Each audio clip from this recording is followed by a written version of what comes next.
bluebird, you know, there's no way a bluebird would drive away purple martins from an old established purple martin site. But if you have a brand new purple martin colony and you're trying to attract purple martins for the first time, and a bluebird takes resident in one of your purple martins' nests, I'm going to show you how to keep the bluebird but pull him away from the purple martin colony.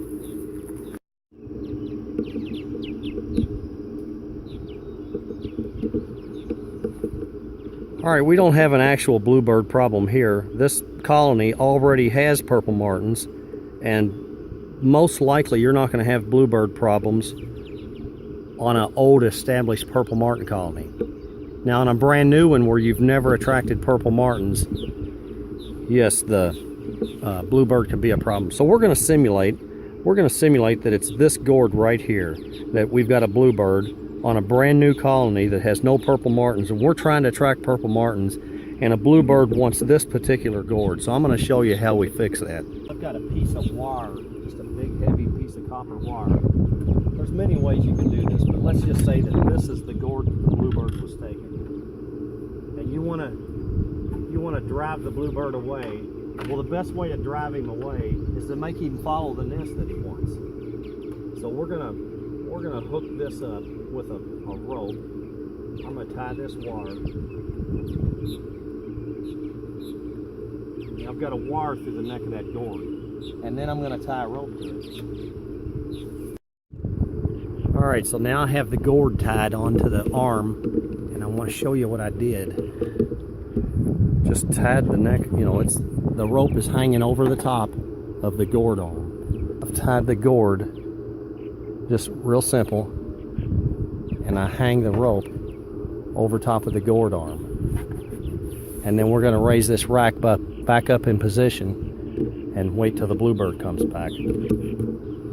We're pretending the bluebird wants that gourd, and he's defending every one of the nests because he defends such a big area around his nest. He won't allow any brand new purple martins to join this new colony site. This should never be a problem. If you already have martins, don't even worry about tree swallows and bluebirds. If you already have martins, the martins will not be ran off. If you had martins the previous year, bluebirds or tree swallows will not run your martins off. This is only a problem if you're trying to attract purple martins for the first time. Okay, so the gourd rack is back up in position, and you can see the rope that I've got tied to the, you see the rope that I got tied to the bluebird gourd, and the rope comes down here, and you can tie it on the ground with anything, but I've just got a big piece of rock holding the rope. So let's back out and let me show you what my plan is here. All right, we've backed out and we've watched this. Again, this is not a real, we're not having a real problem today with bluebirds, but we're pretending like we are, so you understand how to get them bluebirds away and still keep the bluebirds. You see purple martins in this video, but this video is intended for a brand new colony that don't have any purple martins at all, and a bluebird's defending the entire gourd rack. So what we're going to do, we've got that gourd tied up there, and we're gonna wait for the bluebird to come back. And when the bluebird comes back and gets used to it, we're gonna lower that just a little bit at a time. All right, we've lowered the gourd just about a foot.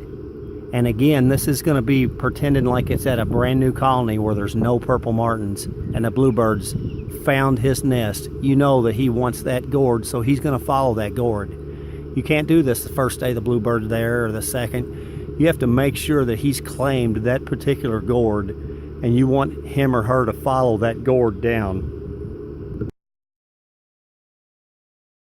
That bluebird's parental instincts is that he or she wants to defend that nest that he's already got.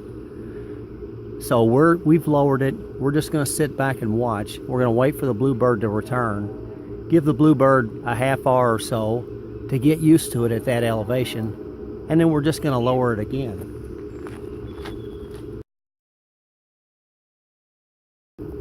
All right, so we lowered it just a little bit more. And again, this works only if you allow plenty of time for the bluebird to claim that certain gourd as its nest cavity. But that bluebird's going to follow that gourd down, and we're going to eventually get it on a shepherd's hook.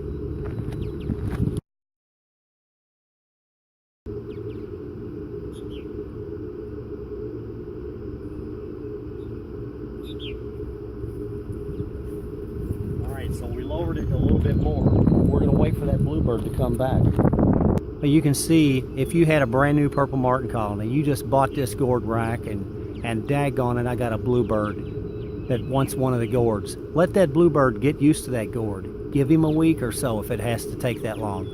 You want bluebirds. You want bluebirds in your yard to help defend house sparrows and European starlings. You also want tree swallows. You could do this. You could use this same trick if you wanted to get a tree swallow off your gourd rack. All right, so we're gonna pretend that the bluebird came back and got used to the gourd at that elevation, and he's going in and out. Now this may take all day. This process at least takes a couple of hours. But what our attempt is on this very first day, we're going to lower this gourd to a shepherd's hook, and we're going to put it on a shepherd's hook right there and leave it there for a day. All right, so now we've got it on a shepherd's hook, let's say. I don't have a hook with me, but you can imagine at this elevation, we're going to have it on a shepherd's hook. And this job is done for this day. Let's say it's on a shepherd's hook, and the next day you come out here and you lift the shepherd's hook gourd, you lift the shepherd's hook up out of the ground, and you move it about 3 or 4 feet away.